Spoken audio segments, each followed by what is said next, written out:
Joanne, thank you for coming on here with me to talk a little bit about what's happening in your industry. And for the readers and the listeners, subscribers, can you just tell us a little bit quickly about what you do? And then I want to ask another question. But first, just introduce us. I'm Joanne Stiles. I am the broker and the owner of Stiles Realty Group, and I've been a realtor for 20 years. And I currently have 4 other agents in my brokerage. So I manage, not only do I do real estate myself, but I manage those agents as well. Okay, so you have a lot of experience in the real estate industry. Mm-hmm. Yeah. Okay. So something happened recently. It was about a month ago that it became official that there is specific contracts or agreements that are now required for buyers and real estate agents to enter into that was not required before. And I know this is affecting the real estate industry. And we're going to get into how you, as networkers, can benefit from knowing about this. But before we do that, just quickly give us what's different now that wasn't true, let's say, a month and a half ago. Okay. The main thing that is different is if you are working with a buyer, you have to get a buyer brokerage agreement signed before you show them a house. And what that buyer brokerage agreement states is how much you charge, your fee to the buyer, and it's going to have a timeline, so it will have an expiration date. And then it also can show different ways that you get paid. But essentially, before this lawsuit was, and everything took effect, was in this all happened August 17th. So it's all still fairly new in our industry. Before, if you wanted to go look at a house, I could show you the house and we could write up an offer, and I would never have to have that buyer brokerage agreement. But now that is a rule that if you are working with a buyer and you're showing them a house, you have to get that signed by them. The next thing, the big thing that changed is there's no compensation put in the MLS now. So MLS is the multi-list system, and that is the database of homes that realtors will go to look for their clients. And so before, if you wanted to go look at a house, I would look it up on the MLS, and there would be an amount there that I would know I could get paid if you bought the house. And the seller was paying that. Essentially, what it was is the seller and the listing agent agreed on an amount, and the listing agent was offering a portion of that amount to the buyer broker, the buyer's realtor. But now what happens is you want to look at a house. I don't see what the commission is offered.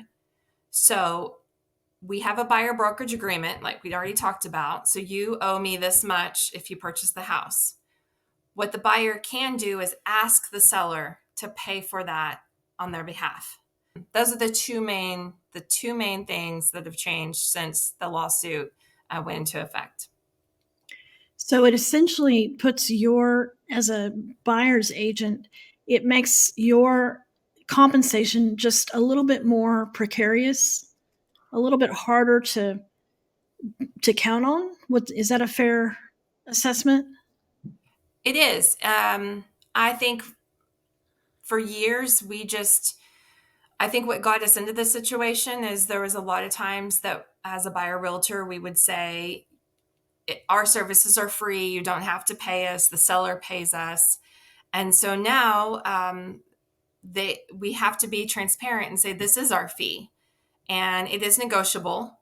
And so it's not a given anymore. And I think that's what the hardest thing right now, I think, is we've never been put in that situation where a buyer may make an offer on a house and they need help paying us, and the seller isn't willing to help. So we have to go to them and say, this is my fee. And that's not what we did in the past. Mm-hmm. Okay. And so this is a very big deal for real estate agents, especially those who might be new or don't have a good brokerage to support them. And so, how this relates to networking, I think of it like a backpack now that every realtor must carry on their back. But the backpacks are weighted differently depending on the situation of the realtor. So if the realtor has a lot of great support from their brokerage, if they've been in for a while, if their personality is disposed to just roll with punches, that backpack might be light. But if you're a brand new realtor, you're very risk averse, your backpack is now heavy. So when you see that realtor at that mixer, at that chamber event, at that BNI meeting, what would somebody come up to you? What could they say or do that would kind of lighten your load a little bit, or really help you to remember them? And I kind of think it would have a lot to do with this issue right here, if they were aware of it. The question I've been getting a lot is, how is this affecting your business? And I think the better question to ask someone in this industry is, how are you handling the change? Because it's affecting our business, and it's so new that we don't really know how it's affecting our business yet. I think in 2 years we're going to see what the norm is. But I think the better question is, how are you handling? Are you doing a lot of training? Um, and I think those are better questions, because it allows us to explain, you know, this is how I'm doing it, because we don't really know how it's affecting us yet. Okay. What would it mean to you to have that home inspector ask you that, or know to have that roofer, that maybe even somebody who's not as closely related to your business? Maybe it's a massage therapist. But when we're talking and networking, we all want to be in each other's spheres. So even the fact that somebody might ask that question, what does it mean to you to know?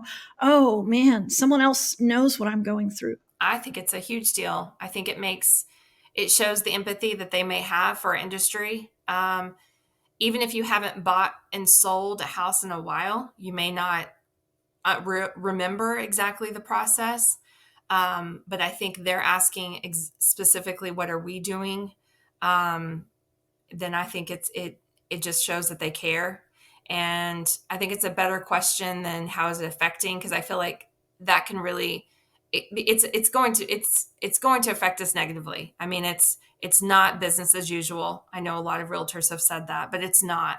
So I think that the question is, how are you doing it different? How are you? And a good answer to that is, I have to show my buyers that I am worth that fee. Right. I am I have to show them that I'm not just collecting a paycheck, that now I'm a serious professional, and this is my what I charge. And before that buyer can go look at a house, why should they sign that with me versus someone else? So I think we have to show that we are worth that, and I think that gives us a good opportunity to do that. So. Okay, so recap, just tell us the question not to ask and tell us the question to ask. Okay. Question I would say not to ask is, how is this affecting your business? Okay. Because again, it's too early to really know. But the best question to ask, I believe, is going to open up some doors for the agent for that realtor to explain, is, what are you doing? What are you doing to prepare for this change? What are you doing that is different than you were doing before? And I think that will give a realtor an opportunity to shine and to really tell them how they are taking this big hurdle, and they're overcoming it.